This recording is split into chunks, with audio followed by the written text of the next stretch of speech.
Alright, next one is going to be the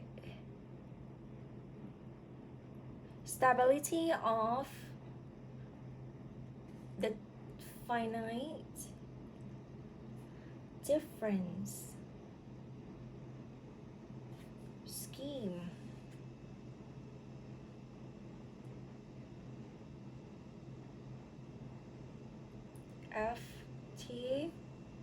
FTCS.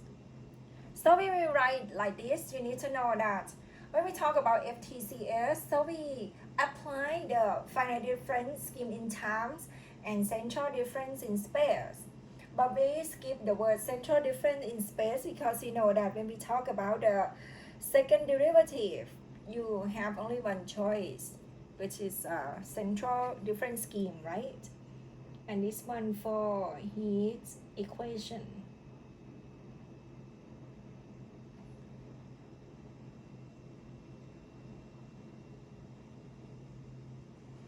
Okay, so let's recall the FTCS. What is that? We know that the UJM plus 1 is equal to S UJ minus 1M plus 1 minus 2S UJM plus S UJ plus 1M. Okay, nothing much, I just copy it out. And when you have this, okay, so suppose that at time t equal to tm, the solution, okay, we just talk about the solution form for now. It's just the way that we derive the stability. We want to find out what condition or which situation that this scheme gonna be stable, which means we can use it. Not all of this gonna be true, right? We need control situation. So let's say suppose at time t equal to tm, the solution is in the form of a pure exponential.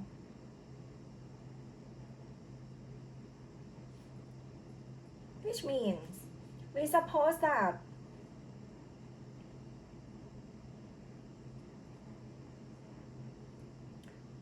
u of xtm can be written in the form of e to the I omega x.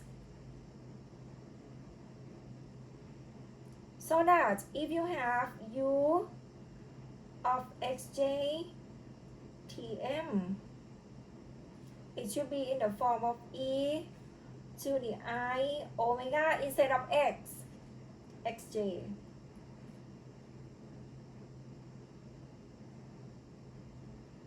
Okay. Next, I'm going to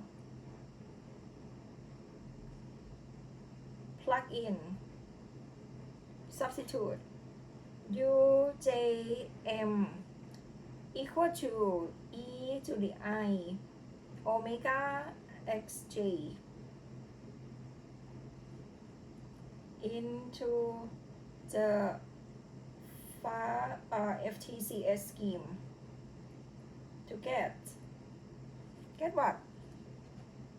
Okay, this is the scheme that we have, and I'm going to plug this form into this scheme. So we get u j m plus 1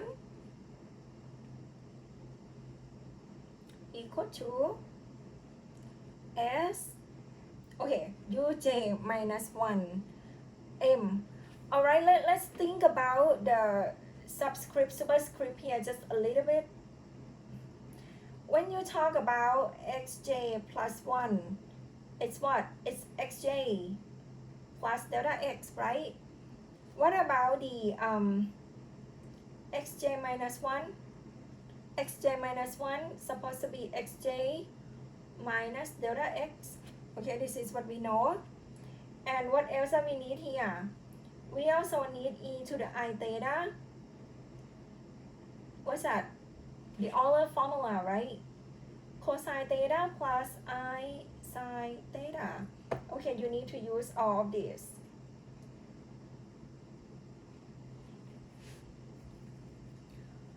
So from here, s of u j minus 1m it's gonna be, okay, here, x of j minus 1, so we're gonna get s times e to the I omega xj minus 1, it's like xj minus delta x plus 1 minus 2s of e. Okay, so now it's u jm is exactly e to the I omega j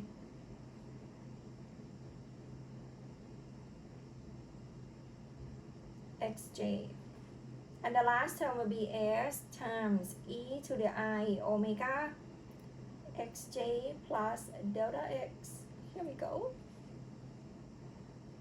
And this, I'm going to take the common factor e to the I omega xj to the front, and this is supposed to multiply with s times e to the negative I omega delta x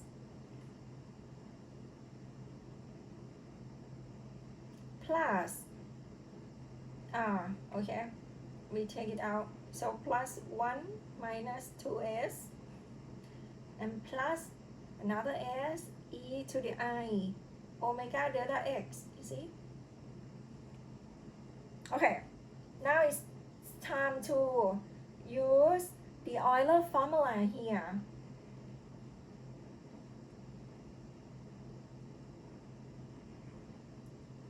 Okay, s times cosine omega delta x minus I sine omega delta x. Okay, this is the first term.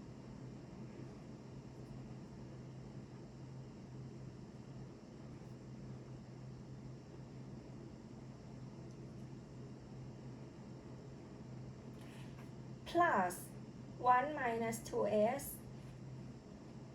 Okay, we have the last term here, plus another s times cosine omega delta x plus I sine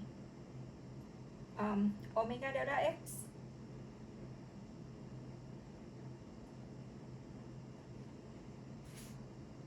You can see that we can cancel out the side term.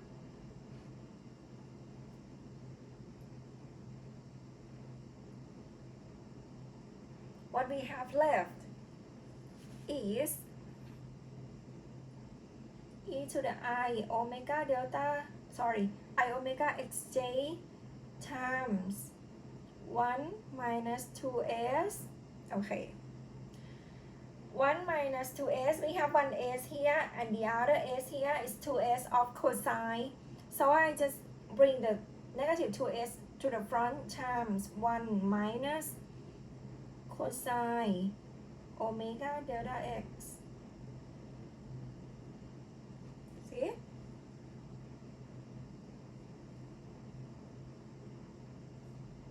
And what is it? What is it? It's UJM. You see that?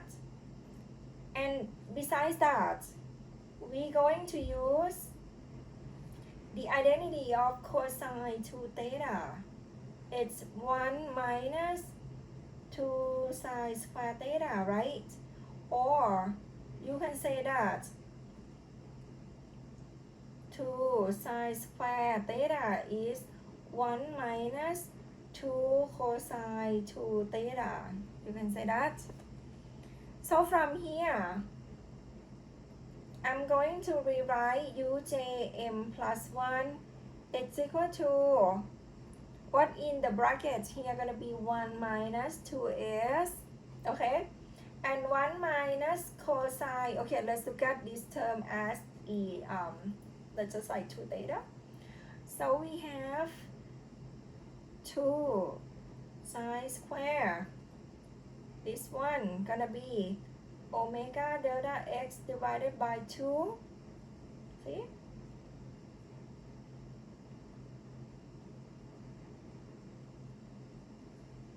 And you know that e to the I omega xj is ujm.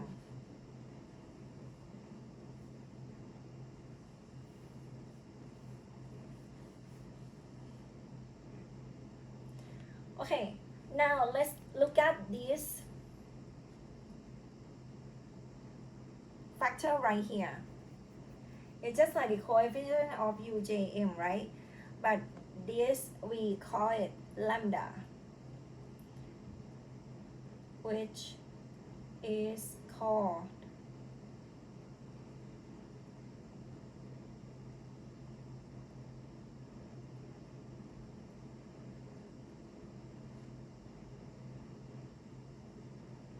which is called magnification factor.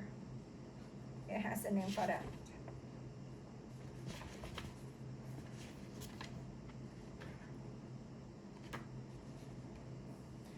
And you can see that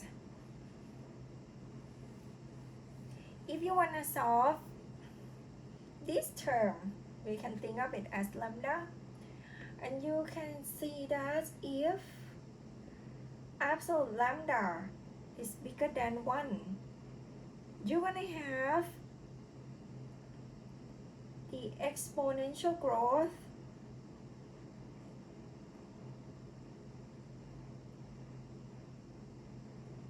which is not good.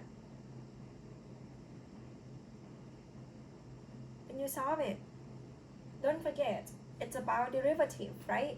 So when you solve it, just like you're solving the ODE. But if absolute lambda less than or equal to 1, you're gonna get exponential decay. Remember when we have the negative of the t term, this one good.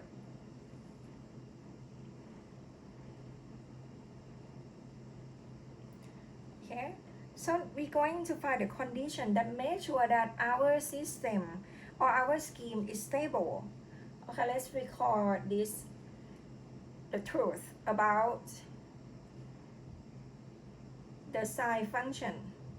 We know that the sine square of omega delta x over 2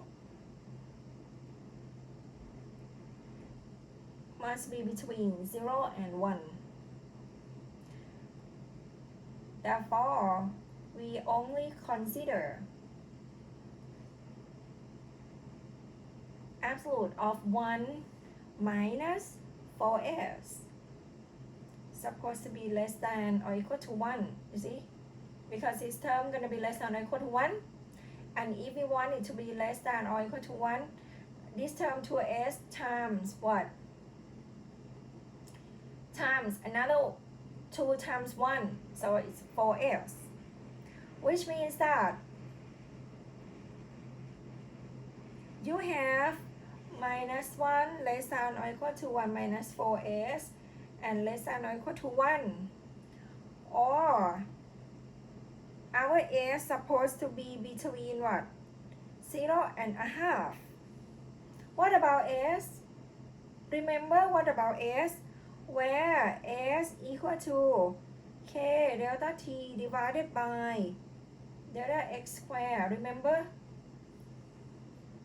It has been a while. Where is our s? Here, this is our s. Here we go.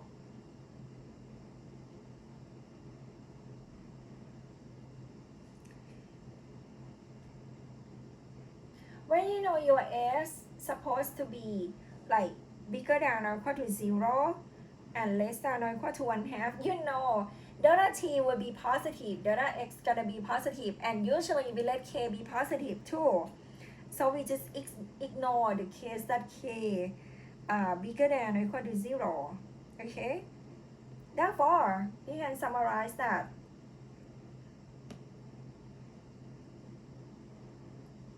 the FTCS will be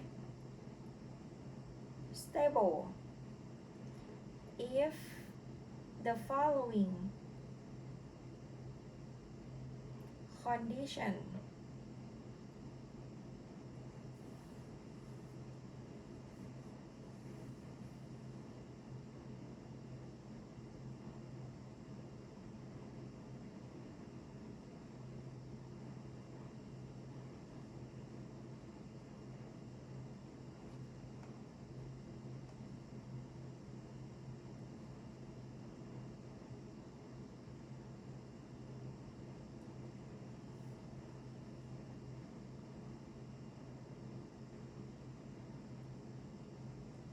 the first one k delta t divided by delta x square must be less than or equal to 1/2, or you can say that delta t is supposed to be less than or equal to delta x square divided by 2k. Okay, choose one of these.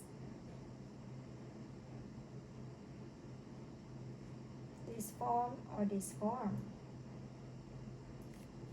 Okay, let's see. I have example to show you here. The first one. Our first example here, example 5.2. This one belongs to what's that? Case 1, right? Okay, now this is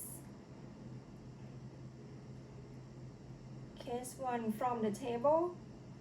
We know that uxt equal to summation of maybe an, bn, whatever, e to the negative n pi c over l square t. We don't have c, n pi k, we're gonna use k, right?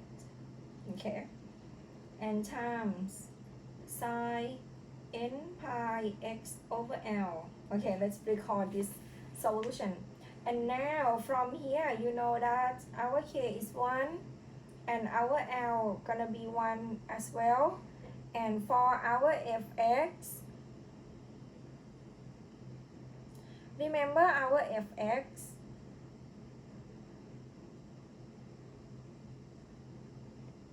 like fx can be anything, just like the problem that we did before. We have fx as what? 0, x minus 1/2, or minus x minus 1 when x between 0 and 1/2, when x is between 1/2 and 3/4, when x between 3/4 and 1, something like that. Okay, we want to see if we apply the FTCS. Okay, this is gonna be the graph that we use FTCS to do it, and we want to see if it's gonna be stable. How we gonna do that? You have S, you consider S, check stability. S equal to what? K delta t divided by delta x square. You see, I give you delta x and also delta t, just plug in. So we have 1 is a k times delta t is 10 to negative 4th divided by 10 negative 2 square. It's 1. What happened? Why is our S? S supposed to be less than 1/2, right? But this one is not less than 1/2. So what does it mean? It means that with this step size of delta x and delta t, this will not stable. for delta x equal to 0.01 and delta t equal to 10 to the negative fourth.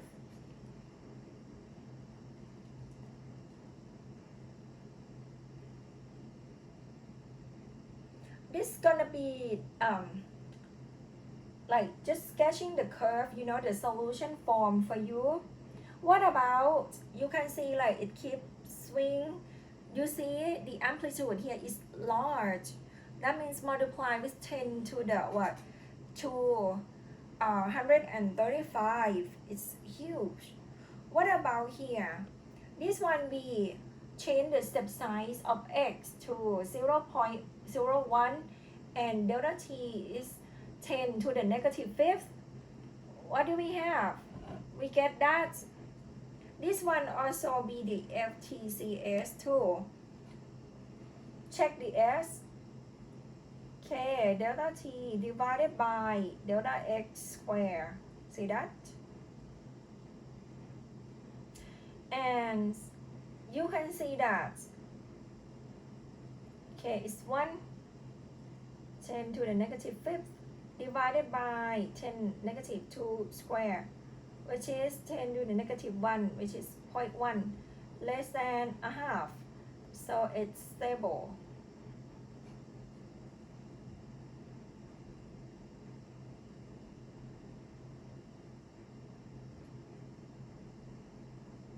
Just check out the step size. Which one is which one? So you see like this one, okay, represents by here. So when start of t equal to 0, we get here. Remember why I show this graph? Because you have done it in what's that, the Lambert formula. Yep, exactly. It's in the Lambert formula. You have it in this form and you just sketch it by hands, and you can see if you start off when t equal to 0 and then we jump to t equal to 1 and 1/2. Remember that? And we get the graph like this. Remember? Probably remember. Okay. And next graph, this one I haven't teach you yet, but this one is called BTCS. It's called backward difference in time. We use forward difference in time and central difference in space, right? And this one is called backward difference in time and central difference scheme. And this time they just use delta x equal to 0.1, delta t is 0.001, pretty much the same. The bottom one here, they change the step size of delta t. See, but it still look okay for backward difference in time. Okay. And this graph,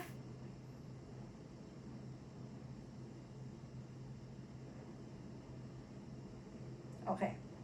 And the bottom one here is called CN. It's another scheme. It's called crank. It's chosen or CN. But not in this class. I won't go in detail for this. And the bottom here also the crank chosen. Just show you the difference, you know. Just something a little bit like change from the scheme. And the next topic that I'm going to teach you right here is just backward difference in time and central difference in space. So at least you know 2 techniques, you know, that's important. Note here. For this class,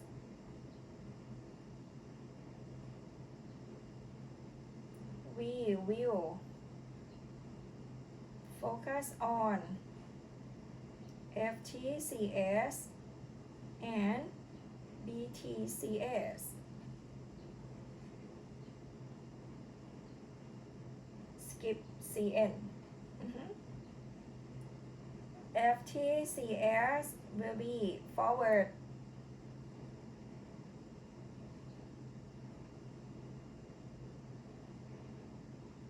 difference in time.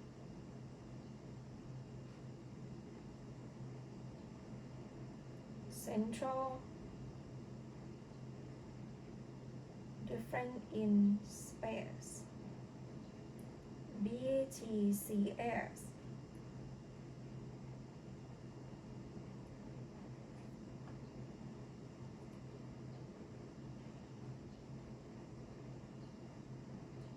Okay, just in case when you read it later. I just want to bring out of the last page for you just a little bit. This one is just say like when you want to derive the central difference approximation, you see for the first derivative approximation and the second derivative approximation, nothing much, pretty much the same, okay? You can note here it's the same as, can't remember the page, I'll go back here just for quick. Okay, same as page 68 and 69.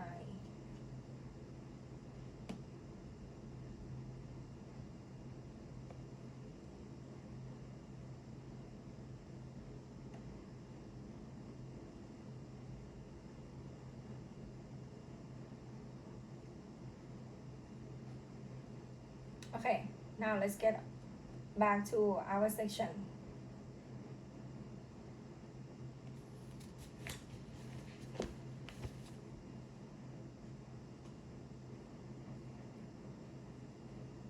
Okay, now let's talk about the backward difference in time.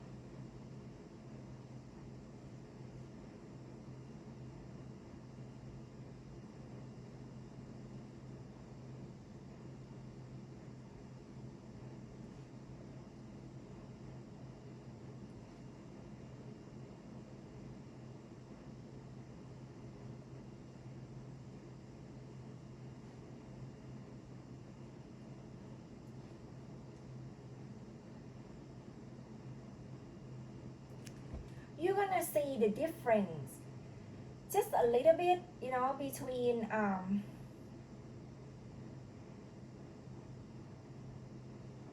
this scheme, which is what right here.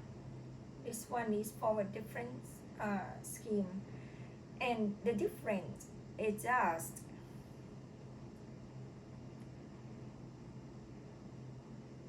some notation, like you're gonna have both here to be minus and here gonna be plus. And also the order here, you can see you use level time t equal to m to calculate m plus 1. Yeah, but the next one, backward difference in time, you can see here, we use this to calculate the next level, right? But for backward, it's gonna be backward, just like the name. You're gonna have the next level right here and the previous level right here. So you have to employ the inverse matrix into that. We talk about detail later, okay? Just want to give you some idea about it. Okay, let's see here. So from let me record equation.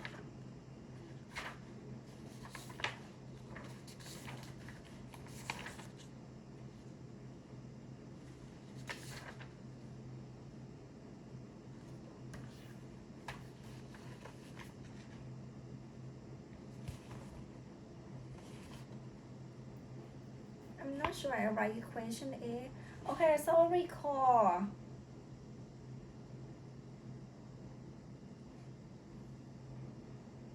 the FTCS for heat equation.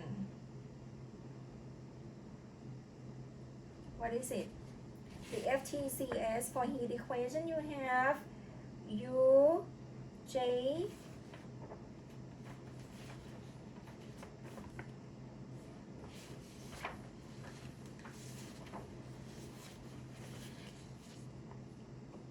m plus 1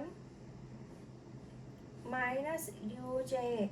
Actually this one we just replace u sub t equal to kuxx by the scheme that we found, right? So you have uj m plus 1 minus ujm all divided by delta t.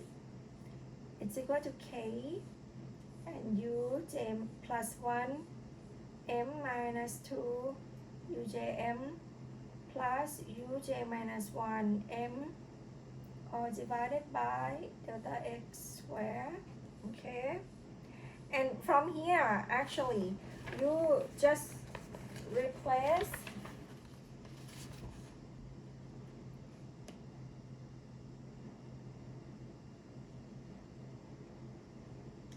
m by m minus 1, just like before we replace delta x by negative delta x, right?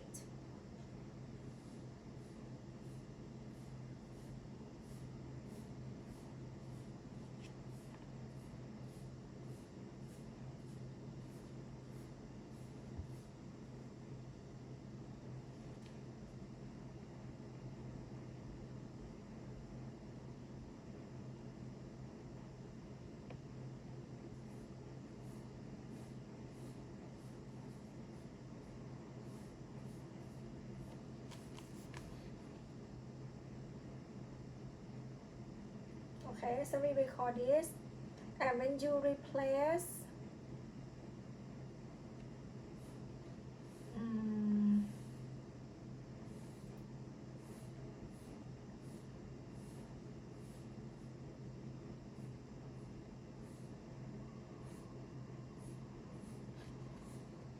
for what should I say? Okay, let's note like this. For u sub t site, okay, will you understand that? That means we only change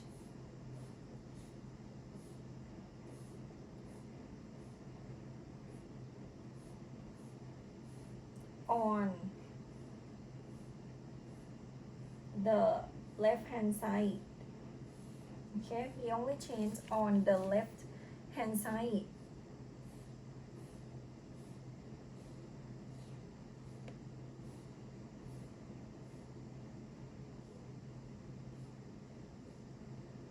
Actually, we don't have to do that.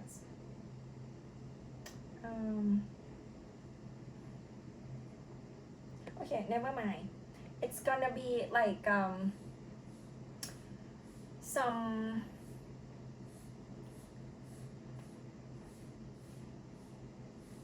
repeat steps, just a little bit, okay? Please bear with me. So here, so when you replace here on the left side, you wanna get ujm minus ujm minus 1, because you replace only on this side for t, and this gonna be just delta t. It's equal to k uj plus 1m. This side you keep it the same. Why is that? Because we only focus on the backward difference in time, okay? And I don't want to go back and just do our derivation again, so let's do it in this way. Okay, so we have this, and after that we're looking for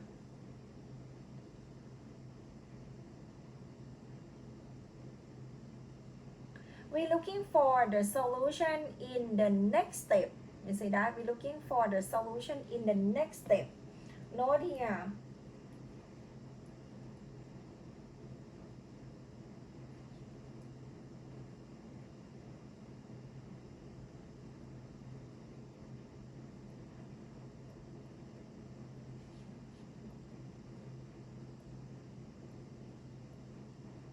okay, in the next step.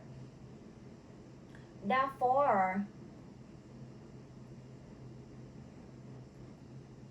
we're gonna replace again, but now we're gonna replace all of these m by m plus 1.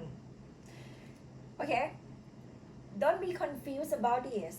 First of all, we record this one from the FTCS, and then because we use the backward difference in time, this is the reason that we just replace m by m minus 1, just like you replace delta x by negative delta x. Oh, sorry, you just replace delta t with a negative delta t, something like that. So that's why you have to change only on this side, and you keep on this side the same because we use a backward difference in time. But now we're looking for the solution in the next step. That's why you have to replace all m here with the m plus 1. Okay, the first time you replace to get the formula for backward difference in time. The second time that you replace, now we're looking for the solution. Okay, don't get confused on that. And here you're gonna have u j m plus 1 minus u j m all divided by delta t is equal to k uj plus 1, here gonna be m plus 1, the next step level of t, minus u 2uj m plus 1 plus uj minus 1 m plus 1. Okay, rearrange the form.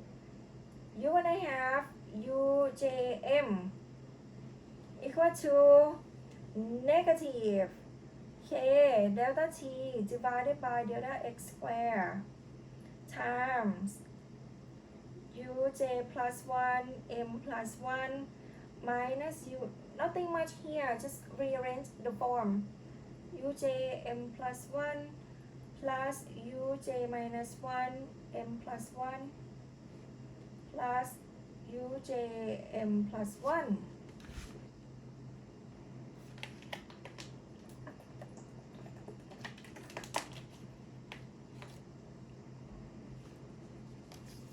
And remember, once again, this is S, we call S. And now it's time to get the backward difference in time center in space. Will be what? You're gonna have ujm equal to minus s uj minus 1 m plus 1 plus 1 plus 2s uj m plus 1 minus s uj plus 1 m plus 1, where m from 0, 1, 2 and so on, j from 1, 2, 3 up to n minus 1.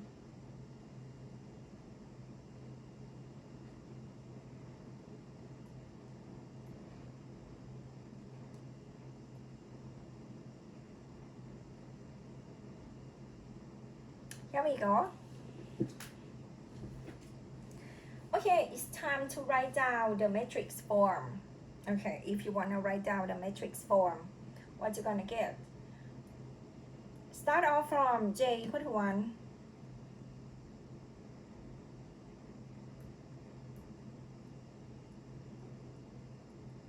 You're gonna have u1 m equal to minus s u0 m plus 1 plus 1 plus 2s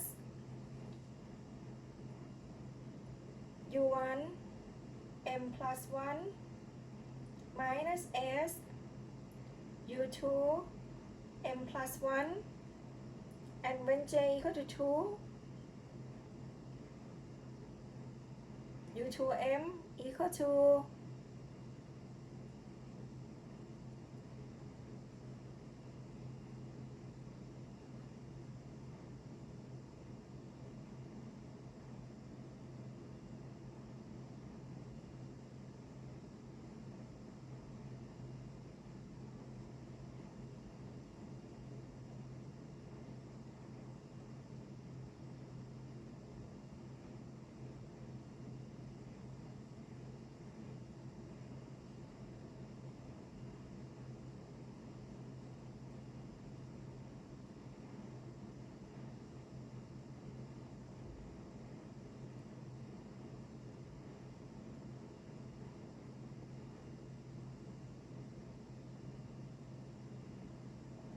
Okay, here we go. I think this is enough for construct the matrix. But when you see this, let's consider here just a little bit on this side. Or the value on this side, we know, right? It's known at t equal to m level. What about other things?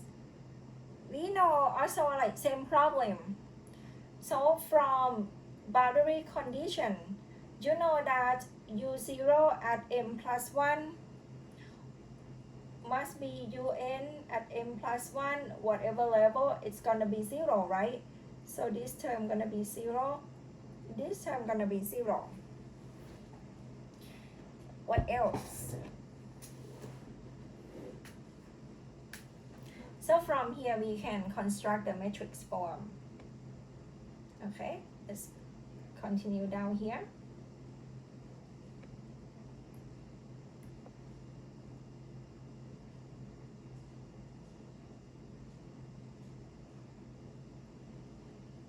The matrix form is, okay, let's see. This side, you have u1, u2. You see, we don't have u0, so u1 is going to be 1 plus 2s and minus s.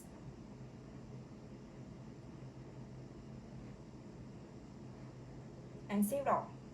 Next one, you have u1, u2, u3. Let's write down the coefficient in front of u1, u2, u3 is negative s, 1 plus 2s, and minus s. Here going to be minus s, 1 plus 2s, minus s, and here going to be all 0. Next one, we don't have u1 anymore. You're going to have u2, u3, u4, because we have u1, u2, u3. Next one going to be u2, u3, u4. So this is going to be 0, and then repeat the same pattern. Minus s, 1 plus 2s, and minus s, and all 0 after this. You can see here until the last line, right? You're going to have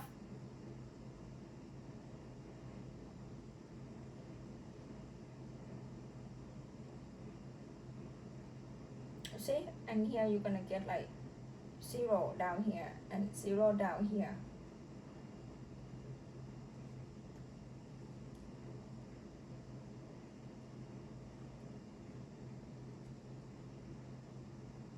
But when multiply here, you need to multiply with what? Here. It's u1, u2, u3, but at the level m plus 1. See? Get u1 m plus 1, u2 m plus 1, u3 m plus 1, up to un minus 1, m plus 1. What about the right hand side? Oops. Down. Come on.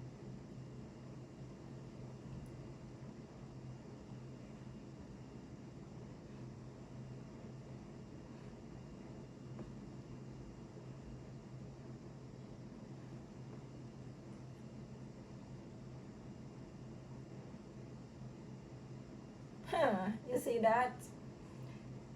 It's funny that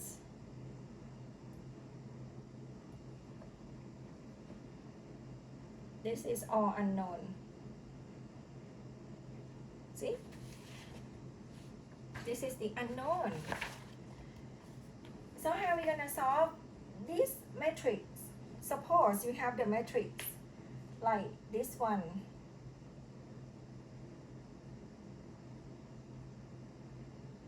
FTCS. This is known. This is unknown.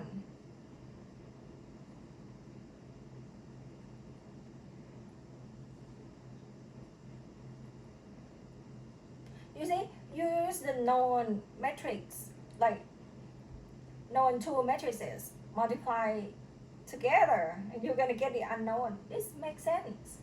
But now,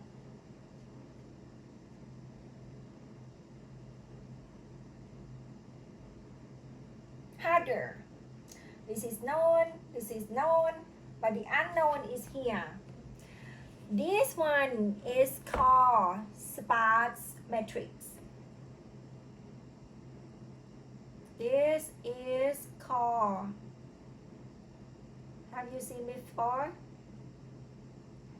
Sparse matrix.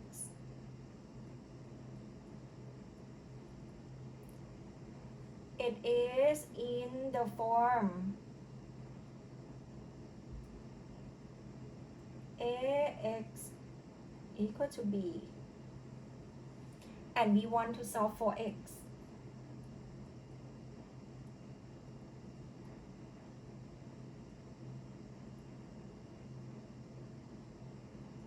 See? How? We want to solve for X from here. X equal to A inverse times B. Remember? Just like you solve the matrix. However,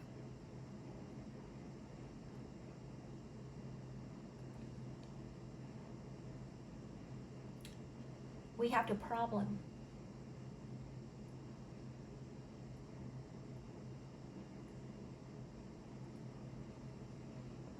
Problem here. What's that? The problem is there are many zeros in this matrix.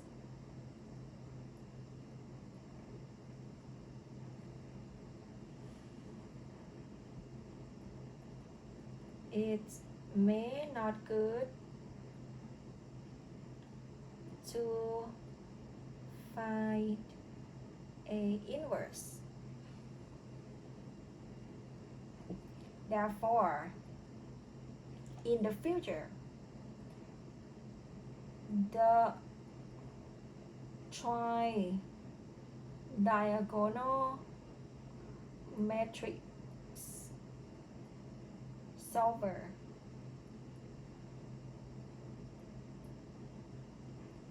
it's called TDMA is recommended. You see, we don't need to solve by hands. In the future, let's looking for something that called the tri-diagonal matrix solver to solve it. No need to solve by hands unless it's small matrix. Okay?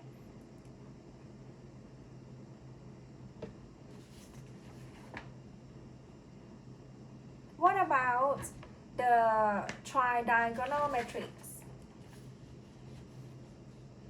I know you probably want to see it. I'm not sure if I have terms. Okay, let's save it for here. I have something to show you. After this, I'm going to show you the BTCS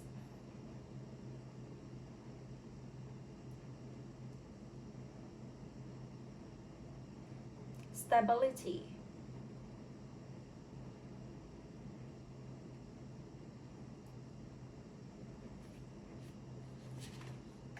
We can talk about BTCS stability next time, but right now I have some just one page of the tri-diagonal coefficient for you guys. I'm gonna send this page to you through the line application shortly.